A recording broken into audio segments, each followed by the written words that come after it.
Indo-British Advanced Pain Clinic, Noppimayam Surgery Duram. For appointments 9155515563. Hi hello నమస్తే welcome to iDream. నేను journalist Pasha. ఇటీవల బాసరాలోని ఐఐటిలో ఓ విద్యార్థిని ఆత్మహత్య చేసుకున్న విషాద సంఘటన చోటు చేసుకుంది. అయితే ఈ సంఘటనపై ఆమె రాసిన ఒక సూసైడ్ నోట్ సోషల్ మీడియాలో కూడా చాలా వైరల్ అయింది. విద్యార్థులు ఎందుకు ఇలాంటి కఠిన నిర్ణయాలు తీసుకుంటున్నారు, వారిపైన ఉన్న ఒత్తిడి ఏంటి, లేదా ఈ అమ్మాయిది నిజంగానే ఆత్మహత్యనా లేదంటే హత్యనా అనే అనుమానాలు కానీ డౌట్స్ కానీ చాలా కూడా క్రియేట్ అవుతూ ఉన్నాయి. వీటిపైన రకరకాల వాదనలు కూడా వినిపిస్తూ ఉన్నాయి. ఈ నేపథ్యంలో ఆ అమ్మాయి సూసైడ్ ఇన్సిడెంట్ని మనం బేస్ చేసుకొని పిల్లలు ఎందుకు ఇంత కఠిన నిర్ణయాలు తీసుకుంటున్నారనే టాపిక్ పైన డిస్కస్ చేయడానికి ఈరోజు మనతో పాటు ఉన్నారు ప్రముఖ personality development coach Shivaram sir. సార్తో మాట్లాడి ఈ ఇష్యూపై మరింత లోతుగా చర్చించే ప్రయత్నం చేద్దాం. Hi sir. హలో అండి. సార్, చూసే ఉంటారు గత 2 రోజులుగా ఆ అమ్మాయి సూసైడ్ చేసుకున్న ఇష్యూ అయితే సోషల్ మీడియా కానీ మీడియాలో కానీ చాలా వైరల్ అవుతాం. ఆ సూసైడ్ నోట్ కూడా చాలా విషాదంగా ఉంది. అది చదువుతూ ఉంటే కూడా కళ్ళెమ్మటి నీళ్ళు వచ్చే పరిస్థితి.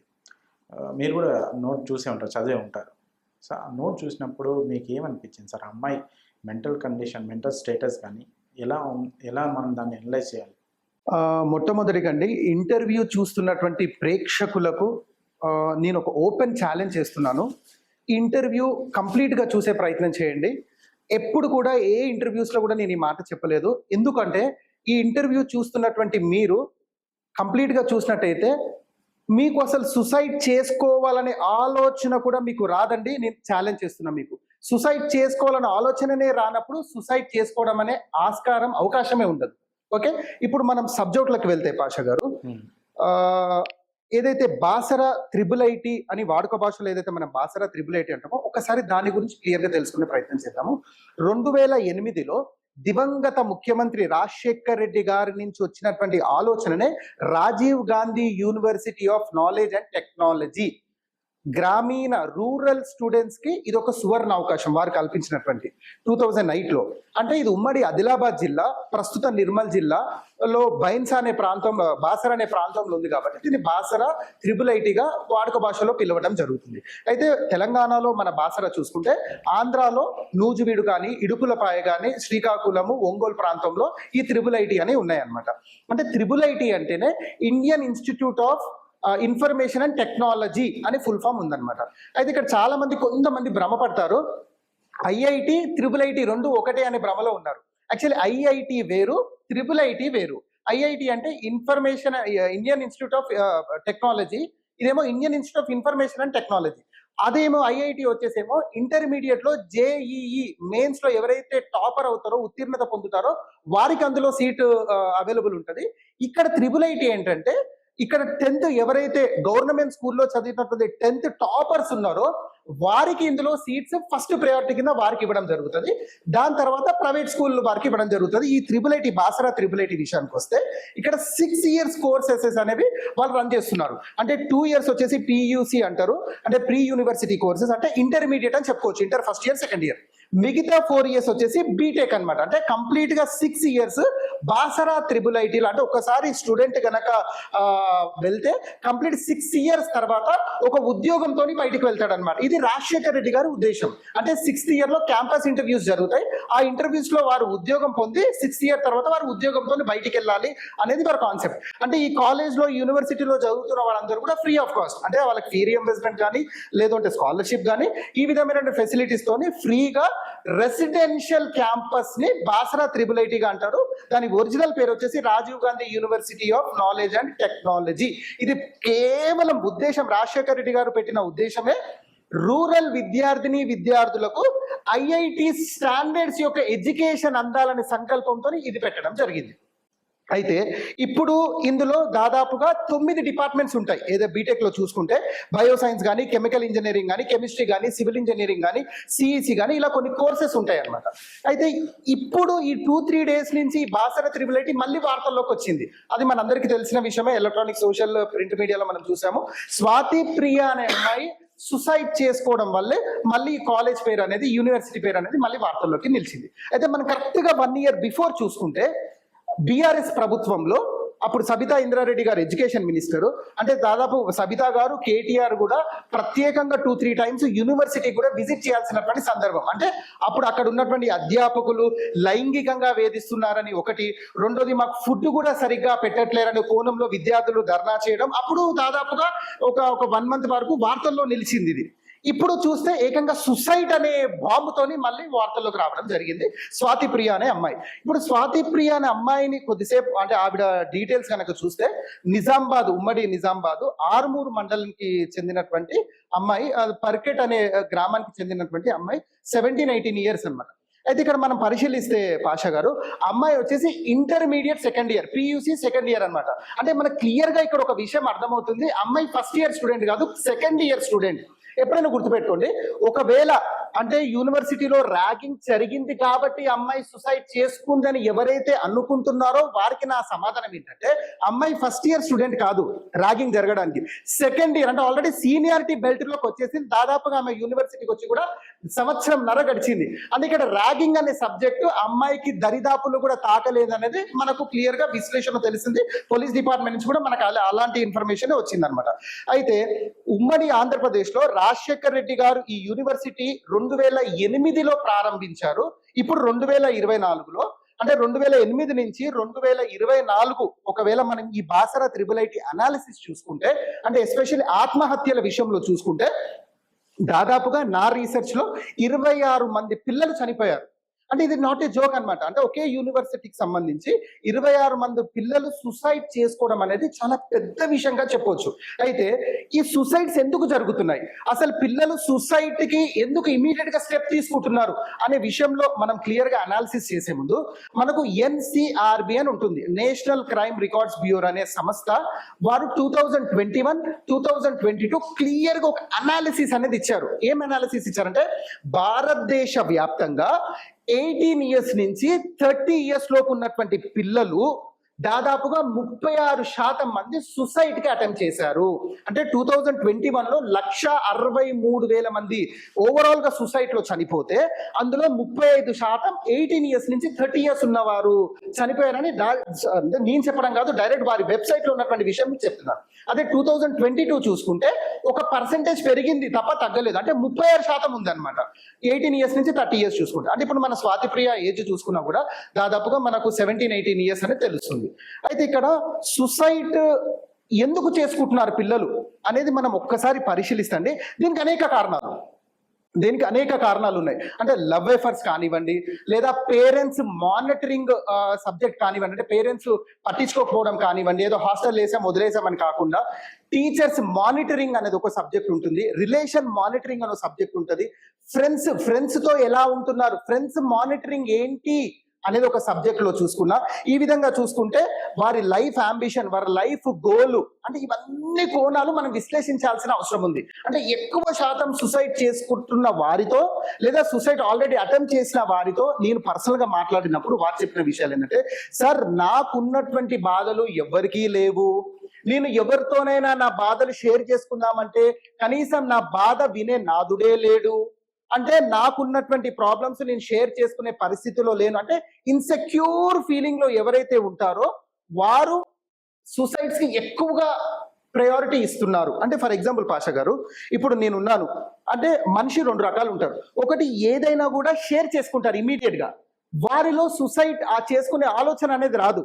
ఒక వ్యక్తి షేర్ చేసుకోరు, ఏ ప్రాబ్లం అయినా మనసులోనే పెట్టుకుంటారు. కాబట్టి వారు ఏం చేస్తున్నారంటే, వారు ఆ ప్రాబ్లమ్స్ ని చాలా పెద్దగా ఊహించేసుకొని దీనికి చావు తప్ప మరో పరిష్కారం లేదు అనే ఫీలింగ్ లోకి వెళ్ళిపోతున్నారు. అయితే ఇక్కడ విషయం ఏంటంటే, కొద్దిసేపు మనం స్టూడెంట్స్ గురించి మాట్లాడదాం, ఎందుకంటే పర్సంటేజ్ ఎక్కువ స్టూడెంట్స్ గురించి ఉంది కాబట్టి.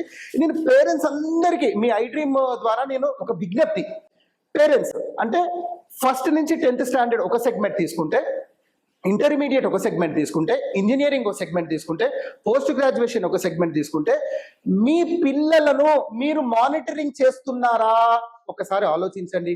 ఇప్పుడు స్వాతి ప్రియ అనే అమ్మాయిని చూసుకుంటే, ఇప్పుడు మీరు హాస్టల్లో వదిలేశారు. ఇప్పుడు ఈ బాసరా త్రిబుల్-ఐటీ అనేది డే స్కాలర్ కాదు, ఇది రెసిడెన్షియల్ కాలేజ్ అన్నమాట. అంటే హాస్టల్లో వదిలేస్తే మన బాధ్యత తీరిపోయింది, మా పాప త్రిబుల్ ఐటీ చదువుతుంది అని చెప్పుకోవడమే తప్ప పాపతోని ఎన్నిసార్లు మాట్లాడారు? అంటే మీ పిల్లలతోని ఎన్నిసార్లు మీరు మాట్లాడుతున్నారు? అట్లీస్ట్ డైలీ ఒక్కసారి నా కాల్స్ చేస్తున్నారా? 2 days ఒకసారి వీడియో కాల్ మాట్లాడుతున్నారా? అట్లీస్ట్ వీక్లీ వన్స్ అయినా మీ పిల్లల ఏదైతే మీ పిల్లల యొక్క స్నేహితులు ఉన్నారో స్నేహితులతోని మీరు మాట్లాడే ప్రయత్నం చేస్తున్నారా? అట్లీస్ట్ నెలకు ఒక్కసారైనా మీరు ఇన్స్టిట్యూట్కి వెళ్ళి, యూనివర్సిటీకి వెళ్ళి, క్యాంపస్కి వెళ్ళి పిల్లలతోని పిల్లల యొక్క స్నేహితులతోని కూర్చొని మానిటరింగ్ అనేది చేస్తున్నారా? ఇది పేరెంట్స్ ఆలోచించాల్సినటువంటి విషయం. అంటే ఇందులో 3 పాత్రలు ఉన్నాయండి. నా విశ్లేషణ, నా రీసెర్చ్ లో ఈ ఆత్మహత్యలు జరగడానికి నేను 3 కోణాలలో విశ్లేషిస్తున్నాను. అందులో ప్రధానమైనటువంటి కోణం ఏంటంటే టీచర్స్, అధ్యాపకులు, ఎవరైతే ప్రొఫెసర్స్ ఉన్నారో, టీచర్స్ ఉన్నారో వారికి స్టూడెంట్స్ కి మధ్యలో ఉన్నటువంటి రిలేషన్ ఎలా ఉంది, ఒక కోణము. రెండవది పేరెంట్స్, అది పేరెంట్స్ కానివ్వండి లేదంటే రిలేషన్స్ కానివ్వండి, అంటే వారికి ఉన్నటువంటి అన్న, తమ్ముడు, అక్క, చెల్లి, మేనమామ కానివ్వండి లేదా ఫ్యామిలీ మెంబర్స్, ఈ రిలేషన్స్ మానిటరింగ్ ఏ విధంగా ఉంటుంది అని. మూడోది వచ్చేసి గురువుల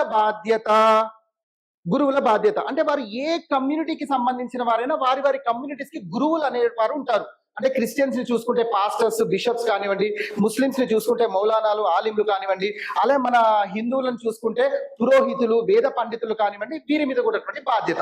అయితే ఇప్పుడు వీరు ఈ ముగ్గురు ఈ మానిటరింగ్ లో ఉన్నారా లేనా అనేది మనం పరిశీలిద్దాం. ఇప్పుడు ఫర్ ఎగ్జాంపుల్ సార్, మన స్వాతి ప్రియ అనే ఎవరైతే అమ్మాయి ఉందో అమ్మాయిని చూసుకుంటే ఆ సూసైడ్ నోట్ అనేది మనం 2-3 days గా మనం ఎలక్ట్రానిక్ ప్రింట్ మీడియాలో చూస్తున్నాం. ఎంత బాధగా రాసింది అంటే ఆవిడ దాదాపుగా రాయడానికి నాకు తెలిసి కొన్ని గంటల సమయం పట్టిండొచ్చు. అంటే ఆ సూసైడ్ నోట్ ఎంత క్లియర్ గా, అంటే నాన్న గురించి, అక్క గురించి, తమ్ముడు గురించి, అన్నయ్య గురించి అందరి క్షేమ సమాచారాలు కనుక్కుంటుంది.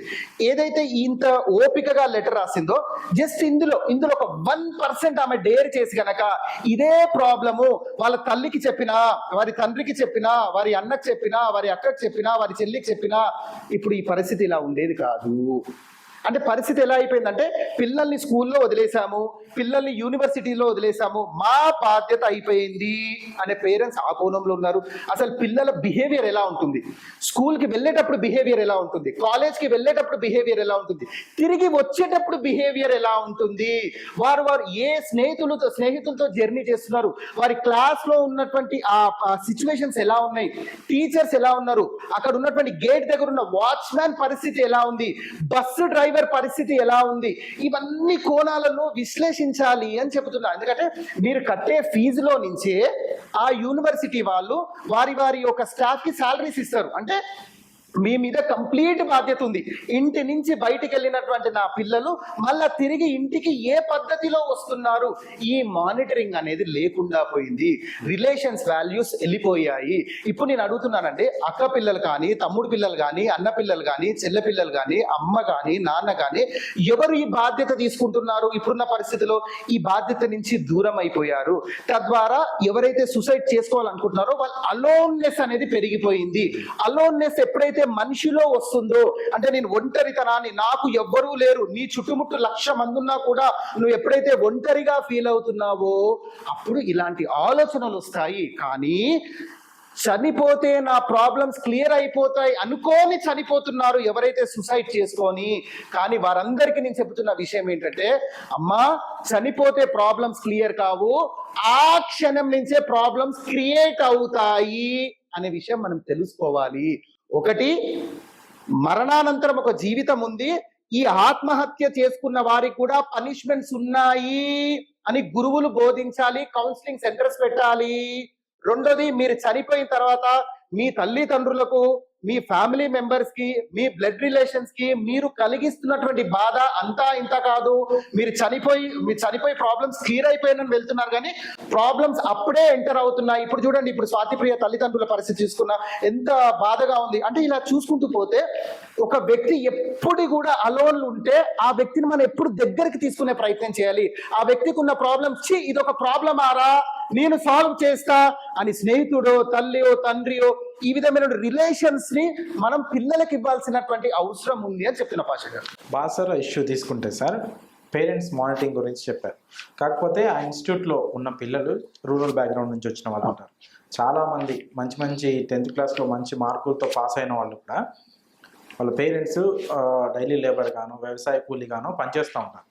సో అలాంటి వాళ్ళు రెగ్యులర్గా వీక్లీనో లేకపోతే మంత్లీనో అక్కడికి విజిట్ చేసి బాసరా ఇన్స్టిట్యూట్కి విజిట్ చేసి పిల్లలతో మాట్లాడడం కానీ రెగ్యులర్గా ఫోన్లో మాట్లాడడం, వీడియో కాల్స్, ఇలాంటి పరిస్థితి ఉండకపోవచ్చు. సో అలాంటి పేరెంట్స్ పిల్లలు ఎలా ఉండాలి వాళ్ళు?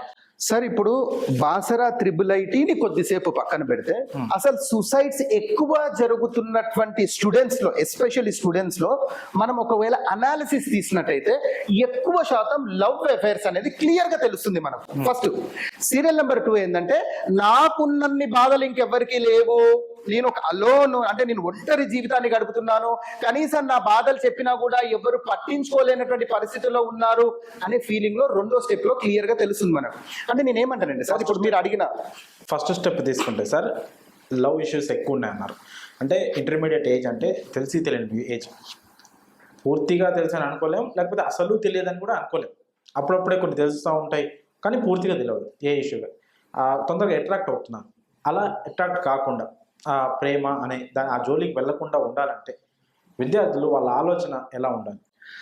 సార్ దీన్ని మనము కేవలం ఒక విశ్లేషణలోనో చెప్పలేము, దీనికి ఒక 2-3 స్టెప్స్ కింద నేను డివైడ్ చేయగలుగుతాను. చూడండి సార్, ఒక 17-18 ఇయర్స్ ఏజ్ గ్రూప్ లోనే లవ్ అఫైర్ లోకి ఎంటర్ అవుతున్నారంటే ప్రధానంగా మనం ఇప్పుడు ఒక విషయాన్ని మనం ముందుకు తీసుకురావచ్చు, అది మన మొబైల్ అని చెప్పగలుగుతాం. అంటే ఇప్పుడున్నటువంటి సోషల్ మీడియా, ఇప్పుడున్నటువంటి ఏవైతే సినిమాలు కానివ్వండి, ఇప్పుడున్నటువంటి ఏదైతే ఎంటర్టైన్మెంట్ రంగం కానివ్వండి, ఇప్పుడున్నటువంటి ఏవైతే యాప్స్ ఉన్నాయో ఈ డేటింగ్ యాప్స్, ఇలాంటివన్నిటికీ స్టూడెంట్స్ ఎంత అట్రాక్ట్ అవ్వాలో అంత అట్రాక్ట్ అయ్యారు. దీనికి కారణం మళ్ళీ అదే చెప్తున్నాను, టీచర్స్ మానిటరింగ్ లేక, పేరెంట్స్ మానిటరింగ్ లేక, గురువుల మానిటరింగ్ లేకనే. ఇప్పుడు చూడండి సార్, పిల్లలు చెడిపోతున్నారు అంటే పిల్లల తప్పు ఎంత ఉందో, పిల్లల బాధ్యత తీసుకున్నటువంటి టీచర్స్ తప్పు అంతే ఉంది, పేరెంట్స్ తప్పు అంతే ఉంది, వారి గురువుల తప్పు కూడా అంతే ఉంది అని చెప్పగలుగుతాను. ఎందుకంటే సార్ ఇప్పుడు నేను మిమ్మల్ని అడుగుతున్న పాష గారు, ఇప్పుడు మన ఇద్దరము జస్ట్ మీ స్టూడియో నుంచి ఒక సెంటర్కి వెళ్దామండి, అమీర్పేట్ సెంటర్కి వెళ్దాం. అయితే ఫస్ట్ మీరు వెళ్ళారు, దాని తర్వాత నేను వస్తున్నాను. అయితే మీరేం చేశారంటే డైరెక్ట్ గా 2 వీలర్ తీసుకొని వెళ్ళిపోయారు. కానీ అక్కడ సెంటర్ లో ఒక ట్రాఫిక్ పోలీస్ అతను ఉన్నాడు, మీకు హెల్మెట్ లేదు, లైసెన్స్ లేదు, మిమ్మల్ని ఆపి చలాన్ వేసే ప్రయత్నమో లేదా బండి సీసే ప్రయత్నం చేస్తారు. అతన్ని చూసినప్పుడు మీకు భయం కలిగింది, అప్పటి వరకు భయం అనేది లేదు. అర్థమైందా సార్? అదే సీన్ ని కట్ చేస్తే మీరు నాకు ఇన్ఫర్మేషన్ ఇచ్చారు, అయ్యా శివరాం గారు పలానా సెంటర్ లో పోలీస్ అతను ఉన్నాడు అంటే నేను మీలాగానే వెళ్తానా సార్? నేనంటూ జాగ్రత్త పడతానా? క్లియర్ గా అంటే పోలీస్ అతను ఉన్నాడు, హెల్మెట్ పెట్టుకోవాలి, లైసెన్స్ క్యారీ చేయాలి, కొన్ని మైండ్ మనకు ఆల్రెడీ చెప్పేస్తుంది. నేనేమంటానండి సార్, పిల్లలకు కూడా ఇలాంటి బోధనలు, ఇలాంటి టీచింగ్స్ ఇవ్వాల్సినటువంటి అవసరం ఉంది. అమ్మా నేను నీకు ఉన్నాను రా, తల్లిదండ్రులు ఒక స్నేహితుల్లాగా ఎప్పుడైతే ఉంటారో పిల్లలకు, గురువులు ఎప్పుడైతే స్నేహితుల్లా ఉంటారో పిల్లలకు, నేనున్నాననే ధైర్యం ఎప్పుడైతే ఉంటుందో, నీకే ప్రాబ్లం ఉన్నా ఒక అన్నగా ఒక తండ్రిగా నేనున్నాను రా అని ఒక భరోసా ఎప్పుడైతే ఉంటుందో, స్నేహితుల నుంచి కూడా ఎప్పుడైతే ఈ యాక్సెప్టెన్స్ అనేది ఉంటుందో, పిల్లలలో సుసైడ్ ఆలోచన అనేది రాదు. సార్ మాక్సిమం సుసైడ్ చేసుకున్న వారి అనాలిసిస్ చూసుకుంటే, ఒకవేళ మనం ఈ గూగుల్ అనాలిసిస్ లేదా NCERT చూసుకుంటే కేవలం లవ్ అఫైర్స్ ఒకటి తెలుస్తుంది, రెండోది అలోన్నెస్ అని తెలుస్తుంది. అంటే ఇప్పుడు లవ్ అఫైర్స్ లో ఆల్రెడీ మనం క్లియర్ గా విశ్లేషించాము.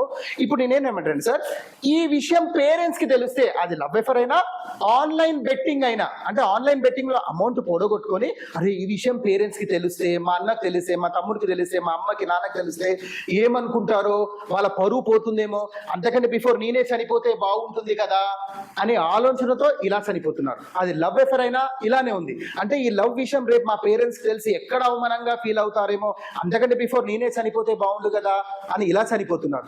మూడో విషయం, నాకున్నన్ని బాధలు ఎవ్వరికీ లేవు, ప్రపంచంలో నా బాధలు వినేవాడే లేడు, నేను ఒంటరి జీవితాన్ని గడుపుతున్నాను అనే కోణంలో పిల్లలు చనిపోతున్నారు. వీరందరికీ నేను ఇచ్చే మెసేజ్ ఏంటంటే సార్, మీరు ఏదైతే ప్రాబ్లమ్స్ క్లియర్ అవుతున్నాయి అని చెప్పి మీరు చనిపోతున్నారో, ప్రాబ్లమ్స్ క్లియర్ అవ్వట్లేదు, ప్రాబ్లమ్స్ అప్పుడే స్టార్ట్ అవుతున్నాయి అనేది ప్రతి విద్యార్థి, ప్రతి వ్యక్తి గ్రహించాలి.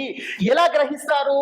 వారు హిందూ అయితే వారి గురువులు వారి గ్రంథాల ప్రకారంగా బోధించాల్సినటువంటి అవసరం ఉంది. నేను ఎందుకంటే ఇందాక ఎగ్జాంపుల్ ఇచ్చాను, పోలీస్ ఉన్నాడని తెలిస్తే ఒకలాగా వెళ్తాను, పోలీస్ లేడని తెలిస్తే ఒకలాగా వెళ్తాను. మనం చనిపోయిన తర్వాత మళ్ళీ మన ఆత్మకు శిక్ష ఉంది అని మనుషులకు తెలియాలి. ఈ విషయం ఎప్పుడైతే తెలుసుకుంటారో వారి వారి ధార్మిక గ్రంథాల ప్రకారంగా ఆత్మహత్యలు చేసుకునే ఆలోచనకు దూరంగా వెళ్తారు. ఎందుకంటే ఇక్కడికి చనిపోతే నా చాప్టర్ క్లోజ్, ఇక నన్ను ఎవడు పట్టుకోడు, నన్ను ఎవడు శిక్షించడు అనే కోణంలో పిల్లలు కానీ ఆత్మహత్య చేసుకుంటున్న పెద్దలు కానీ ఈ కోణంలో చేసుకుంటున్నారు. మనం చనిపోయిన తర్వాత మరి మన ఆత్మకు మళ్ళీ ఇదే శరీరాన్ని జోడించి మళ్ళీ మనకు శిక్షలు వేయటం జరుగుతుంది అనే కౌన్సిలింగ్ గ్రంథాల ప్రకారంగా ఇవ్వాల్సినటువంటి అవసరం ఉంది. ఇప్పుడున్న పరిస్థితుల్లో ఇదే సొల్యూషన్ అని చెప్తాను. ఇప్పుడు మీరు అనొచ్చు, సార్ ఎవరు చూశారు సార్ చనిపోయిన తర్వాత జీవితము, స్వర్గాలు ఏంటి నరకాలు ఏంటి అంటే అది రెండో స్టెప్. నేనేమంటున్నానంటే ఒక పురోహితుడికి మీరు మర్యాద ఇస్తున్నారు, ఒక పాస్టర్ కి మీరు మర్యాద ఇస్తున్నారు, ఒక ఇమాం కి మీరు మర్యాద ఇస్తున్నారు. ఎందుకు ఇస్తున్నారు? వారు ఆ ధార్మిక గ్రంథాలలో ప్రావీణ్యం పొందినారు కాబట్టి, వారు ఆ ధార్మిక గ్రంథాల నుంచి మనకు బోధిస్తారు కాబట్టి మీరు మర్యాద ఇస్తున్నారు. అదే ధార్మిక గ్రంథాలు యజుర్వేదం తీసుకోండి, లేకుంటే గరుడ పురాణం తీసుకోండి, బైబిల్ తీసుకోండి, ఖురాన్ తీసుకోండి, క్లియర్ గా చనిపోయిన తర్వాత మనకంటూ ఒక జీవితం ఉంది, మనకంటూ ఆత్మకు శిక్షలు ఉన్నాయి, ఈ ఆత్మకు ఇదే శరీరం వేసి శిక్షలు ఉన్నాయి, మంచి చేస్తే మంచి, చెడు చేస్తే చెడు. అందులో ఏదైతే సుసైటీ ఉందో అన్నిటికంటే పెద్ద పాపాలుగా చెప్పడం జరిగింది. ఉదాహరణకు మీరు ఫర్ ఎగ్జాంపుల్ ఎవరైతే ఇప్పుడు ఈ స్వాతి ప్రియ ఉందో అంటే ఎవరైతే హిందూస్ ఉన్నారో నేను వారికి చెప్తున్నాను, యజుర్వేదం ఓపెన్ చేయండి, 40వ అధ్యాయం 2వ వాక్యంలో క్లియర్ గా ఉంటుంది. ఆ లోకాలు సూర్యుడు లేని లోకాలు ఎల్లప్పుడూ అంధకారం వ్యాపించి ఉంటుంది, అందులో ఆత్మహత్యలు పాల్పడిన వారు ఎల్లకాలము ఉంటారు. ఇది ఎవరు చెప్తున్నారు సార్? శివరాం చెప్తున్నాడా? పాషా చెప్తున్నాడా? యజుర్వేదం 40వ అధ్యాయం 2వ వాక్యం చెప్తుంది. అంటే మన వేదాలు క్లియర్ గా చెబుతున్నాయి, ఆత్మహత్య చేసుకున్న వారు పర్మనెంట్ నరకంలో ఉంటారనేది యజుర్వేదం చెప్తుంది సార్. అలాగే మనం యజుర్వేదం 40వ అధ్యాయం 3వ వాక్యం చూసుకుంటే అల్ప మరణాన్ని కోరుకొని చనిపోయిన పిదప అదే విధంగా దుఃఖమునకు లోనై అజ్ఞానంధకారంలో కూడిన భోగ పొందుతారు. అంటే అజ్ఞానం కూడినటువంటి భోగిమలో పొందుతారు అనేది క్లియర్ గా యజుర్వేదం కూడా మనకు చెప్తుంది. అంటే చనిపోయిన తర్వాత మనకంటూ ఒక జీవితం ఉంది. ఆత్మహత్య చేసుకున్న వారు నరకంలో ఏ విధంగా అయితే ఇక్కడ ఆత్మహత్య చేసుకొని వారు చనిపోతారో అదే విధమైనటువంటి శిక్షలు ఉన్నాయని చెప్పేసి మనకు క్లియర్ గా మన గ్రంథాలు చెబుతున్నాయి. అదే గరుడ పురాణం తీసుకుంటే 9వ అధ్యాయం 27వ శ్లోకంలో ఉరి వేసుకొని చనిపోయిన వారు, చాలా క్లారిటీగా వినండి, గరుడ పురాణం మనకు చెప్తున్న విషయం ఇది ప్రతి హిందూ యాక్సెప్ట్ చేయాల్సినటువంటి విషయమే. ఉరి వేసుకున్న వారు, విషం తాగి చనిపోయిన వారు, పర్వతాలు ఎక్కి దూకిన వారు, అంటే ఇప్పుడున్న దాంట్లో చూసుకుంటే బిల్డింగ్స్ పై నుంచి ఎవరైతే దూకి చనిపోతున్నారో, కొండ చివరకు వెళ్ళి కింద పడి ప్రాణాలు తీసుకునేవారు, భగవంతుని నామాన్ని ఉచ్చరించకుండా మరణించిన వారు నరక ప్రాప్తి కలుగుతుంది. ఎవరు చెప్తున్నారు సార్? గరుడ పురాణం చెప్తుంది. నేనేమంటానంటే పాషా గారు, ఇది కొద్దిగా ఇప్పుడు ఎవరైతే ఫస్ట్ టైం వింటున్నారో కొంత సిల్లీ అనిపించవచ్చు, ఎందుకంటే ఇలాంటివి మనం ఎప్పుడు వినలేదు. నేను అందుకే ఫస్ట్ ఎగ్జాంపుల్ ఏమి ఇచ్చానంటే, ఒక పురోహితుడికి మనం ఎందుకు రెస్పెక్ట్ ఇస్తున్నామంటే వాడు వేద పండితుడు కాబట్టి అతనికి రెస్పెక్ట్ ఇస్తున్నాము. ఎప్పుడైతే వేదాలలో మరణానంతర ఒక జీవితం ఉంది, ఆత్మహత్య చేసుకున్న వారు నరకానికి వెళ్తారనే కౌన్సిలింగ్ పెట్టాలి అని చెబుతున్నా. ప్రతి హిందూకి మీరు వేదాల ప్రకారంగా, గరుడ పురాణం ప్రకారంగా, మీరు గీతా ప్రకారంగా మీరు ఒక కౌన్సిలింగ్ సెంటర్స్ పెట్టండి. మీరు డైరెక్ట్ గా ఇన్స్టిట్యూషన్స్కి వెళ్ళండి, యూనివర్సిటీస్కి వెళ్ళండి, కాలేజెస్కి వెళ్ళండి, పిల్లలందరినీ ఏకం చేయండి. వాడు హిందూ అయితే వేదాల ప్రకారంగా, భగవద్గీత ప్రకారంగా కౌన్సిలింగ్ ఇవ్వండి. వాడు ముస్లిం అయితే ఖురాన్ ప్రకారంగా మరణానంతర జీవితం ఉంది, నరకం ఉందని మనకి చెప్పండి. ఒకవేళ వాడు క్రిస్టియన్ అయితే బైబిల్ ప్రకారంగా చెప్పండి. ఈ విధమైనటువంటి కౌన్సిలింగ్ సెంటర్స్ ఏర్పాటు చేయాలా. ఫర్ ఎగ్జాంపుల్ మనం బాసరా త్రిబుల్ చూసుకుంటే పాషా గారు, ఫెసిలిటీస్ లో చూసుకుంటే వారి బాసరా త్రిబుల్ హాస్టల్ ఫెసిలిటీస్ ఉన్నాయి, కాన్ఫరెన్స్ హాల్ ఉంది, కౌన్సిలింగ్ సెంటర్స్ ఉన్నాయి. నేను మిమ్మల్ని అడుగుతున్నా, మీ ఐటీ కెమెరా తీసుకొని మనం వెళ్దాం. రియల్ గా కౌన్సిలింగ్ సెంటర్సే ఉంటే స్వాతి ప్రియ ఎందుకు చనిపోతుంది? కౌన్సిలింగ్ చేస్తే ఆవిడ బ్రతికే అవకాశం ఉండే కదా. అంటే ఏవైతే నిర్ణయం తీసుకున్నారో నిర్ణయం తీసుకోకపోతుండే కదా. సెంట్రల్ లైబ్రరీ ఉంది, మెడికల్ ఉంది, బ్యాంక్ అండ్ ఏటీఎం ఉంది, పోస్ట్ ఆఫీస్, అంటే ఇన్ని ఫెసిలిటీస్ డైరెక్ట్ గవర్నమెంట్ ఇస్తే ఇవి యాక్టివ్ లో ఉన్నాయా లేదా ప్రొఫెసర్ గోవర్ధన్ చెప్పాలి. వైస్ ఛాన్సలర్ మీద బాధ్యత ఉంది, ఇవన్నీ ఉన్నాయా లేవా అనేది. వారి ఆఫీసెస్ చూసుకుంటే వైస్ ఛాన్సలర్ ఆఫీస్ కానీ, డైరెక్టర్ ఆఫీస్ కానీ, ఫైనాన్స్ ఆఫీస్ కానీ, స్టూడెంట్ వెల్ఫేర్ ఆఫీస్ అనేది ఒకటి ఉంది. ఇప్పుడు మీకు చెప్పిన కౌన్సిలింగ్ సెంటర్స్ లో మీరు ఆశ్చర్యపోతారు పాషా గారు, వైస్ ఛాన్సలర్ మెంబర్, డైరెక్టర్స్, ఇద్దరు directors member, local police station head SHO member, దీనికి కౌన్సిలింగ్ సెంటర్ కి 9 మంది ఇలాంటి అధికారులు మెంబర్స్ గా ఉన్నారు. నేను అడుగుతున్నా, మీరు ఎంతమంది కౌన్సిలింగ్ చేశారు సార్? అంటే ఇప్పుడున్నటువంటి పరిస్థితిలో parents monitoring, teachers monitoring, spiritual classes, నేను ఏదైతే ఇంతకుముందు మీకు చెప్పానో మరణానంతరం జీవితం ఉందని ప్రతి ఒక్కరు గ్రహించాలి. తర్వాత రిలేషన్స్ మానిటరింగ్, అంటే ఒక తల్లి తండ్రి కాకుండా మేనమామ బాధ్యత కానివ్వండి, లేదు అంటే బాబాయ్ బాధ్యత కానివ్వండి, ఇలా బ్లడ్ రిలేషన్స్ కూడా మానిటరింగ్ చేయాల్సినటువంటి ఆవశ్యకత ఎంతైనా ఉంది. ఫ్రెండ్స్ మానిటరింగ్ కూడా చేయాలి. ఇప్పుడు ఫర్ ఎగ్జాంపుల్ 10th వరకు చదువుతున్నారు, ఇంటర్మీడియట్ లో ఏంటి పరిస్థితి, డిగ్రీలో ఏంటి పరిస్థితి, అంటే ఫ్రెండ్స్ మానిటరింగ్ కూడా ఉండాలి. తర్వాత పిల్లల్ని ఎప్పుడైనా యాక్టివిటీస్ లో మనం బిజీ చేయాలి. అంటే అది స్పోర్ట్స్ యాక్టివిటీగా అయినా ఇంకా ఇతరైన యాక్టివిటీస్ అయినా యాక్టివిటీస్ లో విజిట్ చేయాలంటే పిల్లలకి ఎప్పుడు కూడా నేను అలోన్ గా ఉన్నాను అనే ఆలోచన మనం క్రియేట్ చేయొద్దు. వారిని ఎప్పుడు కూడా బిజీ చేయాలి. అది ఎవరి మీద ఉంది? టీచర్స్ మీద ఆధారపడి ఉంది, లేదా ఇంట్లో ఉంటే అది పేరెంట్స్ మీద ఆధారపడి ఉంది. అలాగే ఇప్పుడు బాసర త్రిబుల్ చూసుకుంటే దాదాపుగా 272 ఎకరాల క్యాంపస్ అది. అందులో మనకు క్లియర్ గా మనకు ఎన్ని యాక్టివిటీస్ ఉన్నాయి, స్విమ్మింగ్ పూల్ కానీ, వాలీబాల్ కానీ, క్రికెట్ కానీ, ఇలాంటి యాక్టివిటీస్ ఉన్నాయి. కానీ రియల్ గా ఈ యాక్టివిటీస్ లో పిల్లలను బిజీ చేస్తున్నారా లేదా అనేది ప్రొఫెసర్ గోవర్ధన్ రెడ్డి సమాధానం చెప్పాల్సినటువంటి అవసరం ఉంది. అంటే ఈ అకాడమిక్ ఇయర్ లో ఇప్పటి వరకు ఎన్ని మీరు స్పోర్ట్స్ యాక్టివిటీస్ చేశారు, పిల్లలని ఎంత బిజీ చేశారు, ఎంతసేపు స్టడీస్ అయినా ఇలాంటి యాక్టివిటీస్ ఏమైనా చేపిస్తున్నారా? ఇంకోటి, రెగ్యులర్ గా వాళ్ళకంటే ఏదైనా మోటివేషన్ క్లాసెస్ ఇస్తున్నారా లేదా? పిల్లలకి మోటివేషన్ క్లాసెస్ చాలా ఇంపార్టెంట్ ఇవాళ రేపు. అంటే మీరు యూట్యూబ్ లో అయినా లేదా మీరు డైరెక్ట్ కూడా మన క్లాసెస్ అనేది అటెండ్ అవ్వదు. తద్వారా మన మైండ్ అనేది షార్ప్ అవుతుంటుంది. తర్వాత పిల్లలకంటూ ఒక అంబిషన్ ని క్రియేట్ చేయడం, అంటే ఒక లక్ష్యాన్ని క్రియేట్ చేయడం. అప్పుడు వారికంటూ ఒక లక్ష్యం ఉన్నప్పుడు వారి లక్ష్యం గురించి పనిచేస్తారు. ఇలాంటి ఆలోచన రావు. అంటే అసలు లక్ష్యమే లేనప్పుడు నాకంటూ ఏ లక్ష్యం లేదు కదా, నేను చనిపోవాలి అనే ఆలోచన కూడా, ఇలాంటి ఆలోచనలు వచ్చినప్పుడు ఈ ఆలోచన వస్తుంది. అంటే చూసుకుంటే లవ్ ఫెయిలియర్స్, ఎస్పెషల్ ఇందులో ర్యాగింగ్ అనే సబ్జెక్ట్ కూడా మనం తీసుకోవచ్చు. అంటే ఈ కోణాలలో ఈ అన్ని కోణాలు ఫ్లాప్ అవుతున్నాయి కాబట్టే పిల్లలలో ఈ ఆలోచన వస్తుంది. సెకండ్ ఆలోచన అన్ఎంప్లాయ్మెంట్ కి వస్తుంది. నాకు ఉద్యోగం లేదు, నాకు పిల్లని ఇవ్వట్లేరు, నేనంటూ ఇక నేను ఏమి సాధించలేకపోతున్నాను అని సూసైడ్ చేసుకోండి. నేను మిమ్మల్ని అడుగుతున్న పాష గారు, ఈ ప్రపంచంలో ఈ సృష్టిలో 18 లక్షల జీవరాశులు ఉన్నాయి. అందులో టాప్ జీవరాశి మనిషి అని చెప్పొచ్చు. నేను అడుగుతున్న పాష గారు, జంతువులు మనుషులు, జంతువుల కంటే మనిషి బెటరా కాదా? అన్ని విధాలు బెటరా కాదా? నేను మిమ్మల్ని అడుగుతున్న ఐ డ్రీమ్ కెమెరా ద్వారా ఇప్పటి వరకు ఏ జంతువు ఆత్మహత్య చేసుకుంది నాకు చెప్పండి.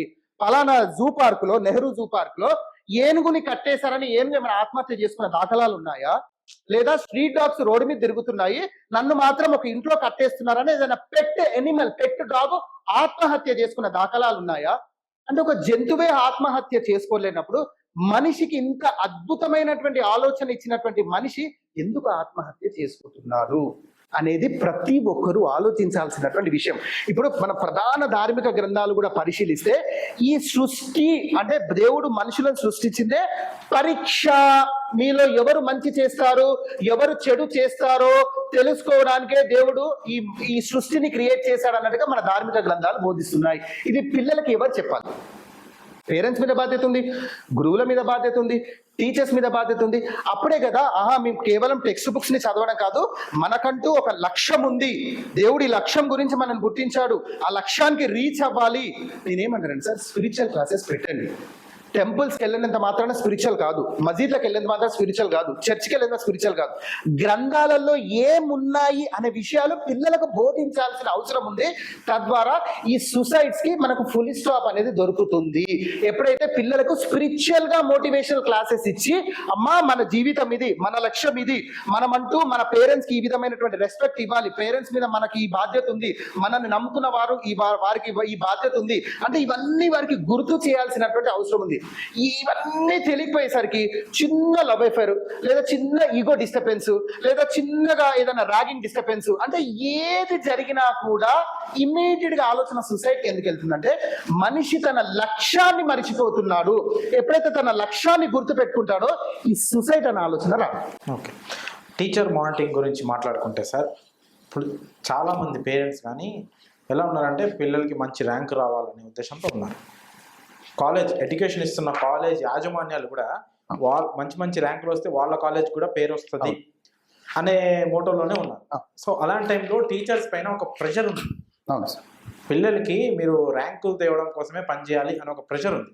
అలాంటి టైంలో ఈ మానిటరింగ్ కానీ వాళ్ళు ఎలా బిహేవ్ చేస్తున్నారు, వాళ్ళ మెంటల్ కండిషన్ ఏంటి, ఇవన్నీ కూడా అనాలిసిస్ చేసే అంత టైం కూడా లెక్చరర్స్ దగ్గర టీచర్స్ దగ్గర ఉండట్లేదు. అలాంటి టైంలో వాళ్ళని ఎక్కడ సార్ మనం తప్పు పట్టేది? సార్ మీరు మంచి ప్రశ్న వేశారు పాషా గారు.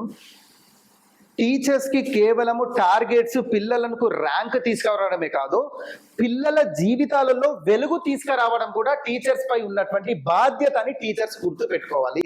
అసలు టీచర్స్ కి స్టూడెంట్స్ కి ఉన్నటువంటి రిలేషన్ ఏంటి, అసలు టీచర్స్ కి ఉండాల్సినటువంటి లక్షణాలు ఏంటి అంటే కేవలం శాలరీ గురించి పని చేయాలా, విద్యార్థుల భవిష్యత్తు తీర్చిదిద్దడానికి పని చేయాలా, టెక్స్ట్ బుక్ లో ఉన్నది యాజ్ ఇట్ ఈస్ గా చెప్పాలా, లేదా టెక్స్ట్ బుక్ తో పాటు కొన్ని మోరల్ క్లాసెస్, మోరల్ ఎడ్యుకేషన్ కూడా ఇవ్వాల్సిన అవసరం ఉందా? ఇవన్నీ టీచర్స్ పై ఉన్నటువంటి బాధ్యత పాషా గారు. నేనేమంటున్నానంటే మీరు ఎంత పెద్ద చదువు చదివినా మీరు చదువుకున్న సిలబస్ లో మోరల్ వాల్యూస్ కనుక లేకుంటే పిల్లలలో ఇలాంటి ఆలోచనే వస్తుంది. ఎందుకు? అమ్మా నా స్నేహితుడు ర్యాంక్ కొట్టాడు, వాడు కాలేజ్ లో టాపరు, నేను ర్యాంక్ కొట్టలేకపోయాను, నేను అవమానంగా ఫీల్ అవుతున్నాను, కాబట్టి నేను సూసైడ్ చేసుకోవాలి, ఈ ఆలోచనకు వచ్చేసారు. దీనికి కారణాలు మేము ఇందాక మనం అనుకున్నట్టు అనేక కారణాలు, పేరెంట్స్, టీచర్స్, గురువులు, ఫ్రెండ్స్, రిలేషన్స్, ఇన్ని కారణాలు ఉన్నాయి. ఈ కారణాలలో ప్రప్రదంగా మనం చెప్పుకోవాలంటే విద్యార్థులకు టీచర్స్ పై ఎంత బాధ్యత ఉందో పేరెంట్స్ పై కూడా అంతే బాధ్యత ఉంది. ఎడ్యుకేషన్ సిలబస్ లో కూడా మార్పు తేవాల్సినటువంటి అవసరం ఉంది పాషా గారు. ఎందుకంటే ఒక విద్యార్థిని, స్వాతి ప్రియ మరణం కాదు పాషా గారు ఇక్కడ మనం డిస్కస్ చేస్తుంది. స్వాతి ప్రియ ఒకవేళ బ్రతుకుంటే ఆవిడకి పెళ్ళయ్యేది కదా, ఆవిడకి పిల్లలు ఉండేవారు కదా, ఆ పిల్లలకు పెళ్ళయ్యేది కదా, ఆ పిల్లలకు పెళ్లిళ్ళు ఉండే పెళ్లి అని ఇలా చూసుకుంటూ జనరేషన్ ఎంతమంది లైఫ్ స్పాయిల్ అయిపోయింది పాషా గారు. అంటే వీరందరి గురించి కూడా స్వాతి ప్రియ జవాబు చెప్పాల్సినటువంటి అవసరం ఉంది. అంటే ఇది స్వాతి ప్రియతోనే పోలేదు. స్వాతి ప్రియ అంటే ప్రళయం ఎప్పటి వరకు ఉందో, ఈ భూమి, ఈ సృష్టి ఎప్పటి వరకు అయితే కొలాప్స్ కాదో అప్పటి వరకు స్వాతి ప్రియ కంటూ ఒక జనరేషన్ ఉంది కదా. ఈ జనరేషన్ అన్ని ఇప్పుడు స్వాతి ప్రియ ఫుల్ స్టాప్ పెట్టినట్టే కదండి. అంటే దీనికి కారణము చూసుకుంటే ఆమెలో ఏదైతే ఆ ఫీలింగ్స్ వచ్చాయో, నేను చనిపోతేనే నా ప్రాబ్లమ్స్ క్లియర్ అవుతాయి అని ఎందుకైతే ఆ ఫీలింగ్స్ వచ్చాయో, ఆ ఫీలింగ్స్ ని దూరం చేయాల్సినటువంటి ప్రప్రదమైనటువంటి బాధ్యత టీచర్స్ ది అని చెప్తున్నారు. ఇప్పుడు ఫర్ ఎగ్జాంపుల్ అండి, మండే రోజు మార్నింగ్ 7:30కి ఆమె హ్యాంగింగ్ చేసుకుంది. అప్పటి వరకు వాళ్ళ స్నేహితులు, వాళ్ళ ఫ్రెండ్స్ తో బ్రేక్ఫాస్ట్ చేసింది, క్లియర్ గా పైకి వెళ్ళింది, సూసైడ్ చేసుకొని చనిపోయింది. అంటే నైట్ ఆమె పడ్డటువంటి క్షోభ ఏంటి? రియల్ గా లవ్ అఫేరేనా, లేక అంటే పేరెంట్స్ మానిటరింగ్, అసలు ఎన్ని రోజులైంది ఆ పేరెంట్స్ స్వాతి ప్రియతో మాట్లాడక, లేదా ఇలాంటి స్వాతి ప్రియలు ఎంతో మంది ఉన్నారు. ఇప్పుడు సూసైడ్ చేసుకోవాలనే ఆలోచన ఉన్న స్వాతి ప్రియలు, లేదా ఇంకా బాయ్స్ ఎంతో మంది ఉన్నారు. వారి పరిస్థితి ఏంటి? ఇప్పటికైనా టీచర్స్, పేరెంట్స్ దయచేసి నిద్ర లేవండి. మీ పిల్లలు 4th క్లాస్ ఎందుకు కాదు, 5th క్లాస్ ఎందుకు కాదు, స్కూల్ నుంచి వచ్చిన తర్వాత ఎరా ఇవాళ స్కూల్లో ఏం జరిగింది, మీ ఫ్రెండ్స్ తో ఎలా నీ బిహేవియర్ ఉంది, టీచర్స్ ఏమన్నారు, ఏదైనా ఉంటే నాకు చెప్పరా నాన్న, నేను నీ స్నేహితుడిని, నేను నీ నాన్ననే కాదురా నీ స్నేహితుడిని, నేను నీ తల్లినే కాదురా నేను నీ స్నేహితురాల్ని అని ఎప్పుడైతే భరోసా మనం పిల్లలకి ఇస్తామో, అదే భరోసా టీచర్స్ కూడా ఎప్పుడైతే ఇస్తారో ఇలాంటి ఆలోచన మారుతుంది. లేదండి నాకు 25,000 30,000 జీతము, ఏదో నేను వస్తున్నాను టెక్స్ట్ బుక్స్ ప్రకారంగా పిల్లలకు టీచింగ్ చెప్తున్నాను, నా పిల్లలకి ర్యాంక్ వస్తే చాలు అనుకుంటే, ర్యాంక్ వచ్చిన వాడు ఓకే, ర్యాంక్ ఒక్కరికి వస్తుందండి క్లాస్ లో, అందరికి రాదు కదా. మరి రాని వాళ్ళ పరిస్థితి ఏంటి? వారి జీవితాలు ఎప్పుడు మారాలి అంటే టీచర్ పై బాధ్యత ఉంది, గవర్నమెంట్ పై బాధ్యత ఉంది. సిలబస్ లో మార్పు తీసుకురావాలి, స్పిరిచువల్ క్లాసెస్ పెట్టాలి, వారికి ఆధ్యాత్మికత ఏంటి అనేది చెప్పాలి, వారికి మోటివేషన్ క్లాసెస్ ఇవ్వాలి క్లియర్ గా, వాళ్ళని స్పోర్ట్స్ లో బిజీ చేయాలి, యాక్టివిటీస్ లో బిజీ చేయాలి. వారిలో ఓకే రేపు ఎప్పుడవుతుందా, ఇంకా నేను ఏం ప్రూవ్ చేసుకోవాలా నా నుంచి అని ఒక ఉత్సాహం తీసుకురావాల్సిన బాధ్యత టీచర్స్ పై ఉంది. ఓకే, పేరెంట్స్తో ఫ్రెండ్ లాగా ఉండాలి, పేరెంట్స్ నేను నాన్నని కాదు ఒక ఫ్రెండ్ లాగా ఉండాలి, ఆ నేచర్ ఉండాలి అని అంటున్నారు. అయితే చాలామంది ఒకవేళ అలా ఉన్నా కూడా చాలామంది అంటే దాన్ని ఒక అడ్వాంటేజ్ కింద తీసుకోవడము, పేరెంట్స్ అంటే భయం లేకపోవడం, ఒక భయం అంటే ఒక రెస్పెక్ట్ కానీ మర్యాద కానీ అది లేకపోవడం కూడా తగ్గిపోతూ ఉంటుంది. అలా ఉంటే విచ్చలవిడితనం కూడా పెరిగిపోయే అవకాశం ఉంది. మరి అది ఎలా సార్? సార్ ఇప్పుడు నాన్న, నేను నీ నాన్నతో పాటు స్నేహితుడిని అంటే దాని అర్థము స్నేహితుడితో నువ్వు ఎలా ట్రీట్ చేయాలో నాతో అలా ట్రీట్ చేయమని కాదు. స్నేహితునికి నువ్వు ఎలాంటి మెసేజ్ ఇస్తావో అంటే నీ స్నేహితుడితో నీ బిహేవియర్ ఎలా ఉంటుందో, ఏ మాటలైతే నువ్వు చెప్తావో అది నాతో చెప్పురా అని ఒక ఇండైరెక్ట్ గా మనకి మెసేజ్ ఇస్తున్నాం. అంత మాత్రాన నాన్నని అరే పోరా అని తిట్టడం అనేది దాని ఉద్దేశంగా దాని సారాంశం కాదు. Serial number 1. సీరియల్ నెంబర్ 2 ఏంటంటే నేను మీకు ఒక ఆశ్చర్యకరమైన విషయం పాషా గారు చెప్తాను. ఇది జరిగినటువంటి సంఘటన మీతో చెప్తాను. బెంగళూరులో వైఫ్ హస్బెండ్ అంటే పేరెంట్స్, తల్లి తండ్రి ఏమో విదేశాల టూర్ తిరుగుతుంటాడు ఎప్పుడు. తల్లి ఏమో చాలా ఫేమస్ కార్డియాలజిస్ట్, ఆమె పెద్ద డాక్టర్ అన్నమాట. ఇద్దరు పిల్లలు ఉన్నారు. తల్లి పరిస్థితి ఏంటంటే ఆమె పొద్దున్న వెళ్ళడం హాస్పిటల్కి, ఈవినింగ్ నైట్ రావడం, లేదా ఆపరేషన్స్ అనే నైట్ కూడా వెళ్ళడం. పిల్లల్ని వదిలేశారు. పిల్లలు మరి ఏ స్కూల్లో చదువుతున్నారు? టాప్ ఇంటర్నేషనల్ స్కూల్లో చదువుతున్నారు. వారికంటూ కంప్లీట్గా ఒక ఎన్విరాన్మెంట్ అంతా సెటప్ చేసి వెళ్ళారు. కానీ వారికి ఒక basic moral values, parents value, parents monitoring, teachers monitoring, ఇవి దూరం అయిపోయేసరికి పిల్లల ప్రవర్తన ఎలా అయిపోయింది తెలుసా పాషా గారు? సొంత అన్నా చెల్లెలు సెక్షువల్ రిలేషన్ లో ఉండిపోయారు కొన్ని రోజులుగా. సొంత అన్నా చెల్లెలు. వారి పేరెంట్స్ ఎవరు? వారి ఫాదర్ వచ్చేసేమో అబ్రాడ్ లో అంటే విదేశాలకు తిరుగుతుంటాడు, రిచెస్ట్ పర్సన్. వారి మదర్ ఏమో ఫేమస్ కార్డియాలజిస్ట్. అంటే ఆవిడ అపాయింట్మెంట్ కి దగ్గర 10 to 15 days పడుతుంది ఆమె అపాయింట్మెంట్ తీసుకోవాలంటే. పిల్లల పరిస్థితి ఇలా అయింది. నేను అడుగుతున్నా పాషా గారు, ఇప్పుడు వీళ్ళకి జవాబుదారి ఎవరు ఇప్పుడు? అంటే ఇలా జరగడానికి కారణాలు ఏంటి? సొంత అన్నా చెల్లెలు సెక్షువల్ గా పాల్గొనడం ఏంటి? మీకు ఇంకో బ్రేకింగ్ న్యూస్ చెప్తే షాక్ అవుతారు. ఇప్పుడు వాళ్ళ సిస్టర్ గర్భవతి, ప్రెగ్నెంట్. ఎవరు ఇప్పుడు దీనికి బాధ్యులు ఎవరు అని అడుగుతున్నా. ఇప్పుడు వారి ఎవరైతే బ్రదర్ ఉన్నారో, వాళ్ళ కొడుకున్నారో, తను ఇంకా థర్డ్ స్టేట్మెంట్ ఏమి ఇస్తున్నాడు తెలుసా? నేను పెళ్ళంటే చేసుకుంటే తిననే చేసుకుంటా అనే పరిస్థితి వచ్చింది. ఇది నేను స్టోరీ చెప్పట్లేను, జరిగినటువంటి సంఘటన మీతో చెప్పే ప్రయత్నం చేస్తున్నాను. అంటే పేరెంట్స్ మానిటరింగ్ లేని పిల్లల పరిస్థితి ఎలా ఉంది? అంటే నా పిల్లల్ని ఇంటర్నేషనల్ స్కూల్లో వేస్తే సరిపోతుంది అనుకుంటున్నారా? వారి పిల్లలు ఇంటర్నేషనల్ స్కూల్లో లేరా? వారు ఫేమస్ డాక్టర్, వాళ్ళ నాన్న అబ్రోడ్, అంటే వారికి ఇవ్వాల్సిన అన్ని ఫెసిలిటీస్ ఇచ్చేశారు. మానిటరింగ్ లేదు. పిల్లలు ఎంత చెడిపోవాలో చెడిపోయారు. అంటే పిల్లలకు డబ్బు ఇవ్వడం కాదు, పిల్లలకు ప్రేమ ఇవ్వడం ఇంపార్టెంట్. తల్లిదండ్రుల ప్రేమ లేదు. నేను చెప్పగలుగుతా, ఎందుకంటే నేను కౌన్సిలింగ్ చేస్తా కాబట్టి చెప్తున్నా. తల్లిదండ్రుల ప్రేమ పిల్లలకు లేదు. నా బాబు 7:30కి స్కూల్ బస్ వస్తుంది, బస్సులో ఎక్కేస్తున్నాడు, మళ్ళీ 4:30కి వస్తున్నాడు, just half an hour fresh అవుతాడు, మళ్ళీ ట్యూషన్కి వెళ్తాడు, 7:30కి వచ్చేస్తాడు, ఏదో హాఫ్ అన్ అవర్ పిల్లలతో ఆడుకుంటాడు, 8:30కి పడుకుంటాడు, మళ్ళీ పొద్దున్న 7:30కి స్కూల్కి వెళ్ళిపోతాడు. ఎక్కడ మానిటరింగ్ ఎక్కడ ఉందండి? ఇక్కడ పిల్లలతో ఫీల్డ్ ట్రిప్స్ ఎక్కడున్నాయి? అంటే ఒక పేరెంట్, ఇందులో మీరైనా నేనైనా అండి, ఎవరు మనమేమి దీంట్లో కొత్త కాదు.